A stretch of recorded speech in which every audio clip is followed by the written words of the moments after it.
एक जंगल में एक शक्तिशाली शेर रहता था।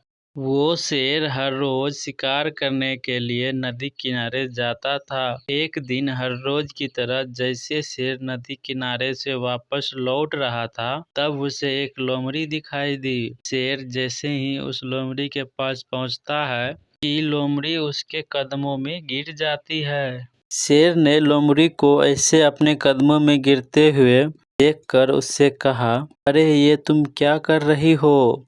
तभी लोमड़ी ने उससे कहा कि आप तो महान हो, आप तो हमारे जंगल के राजा हो।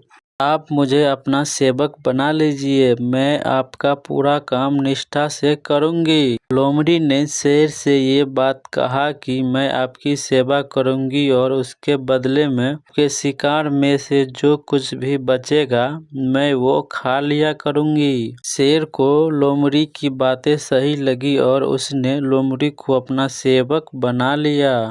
अब जब भी शेर शिकार करने जाता तब वो अपने साथ उस लोमड़ी को भी ले जाता था। इस तरह दोनों साथ समय बिताने लगे और देखते ही देखते दोनों में बहुत अच्छी दोस्ती हो गई। लोमड़ी अब शेर के शिकार का बचा हुआ मांस खाकर पहले से ज्यादा बलवान होती जा रही थी। एक दिन लोमड़ी ने शेर से कहा कि अब तो मैं भी तुम्हारे जितना ही बलवान हो गई हूँ, इसलिए मैं आज हाथी पर वार करने के बारे में सोच रही हूँ। मैं आज हाथी पर वार करूंगी और मेरे खाने के बाद जो मांस बचेगा वो तुम खा लेना। शेर को लगा कि ये लोमड़ी मेरे साथ दोस्ती में मजाक कर रही है, लेकिन बात तो ये थी कि लोमड़ी को अपनी शक्ति पर बहुत ज्यादा ही घमंड हो गया था। वो अपने आप को शेर के बराबर मानने लगी थी। लोमड़ी पेड़ पे चढ़ के बैठ जाती है और हाथी का इंतजार करने लगती है। शेर को हाथी की ताकत का पहले से ही अंदाजा था, इसलिए वो लोमड़ी को समझाने की कोशिश कर रहा था, लेकिन लोमड़ी समझने के लिए तैयार ही नहीं थी।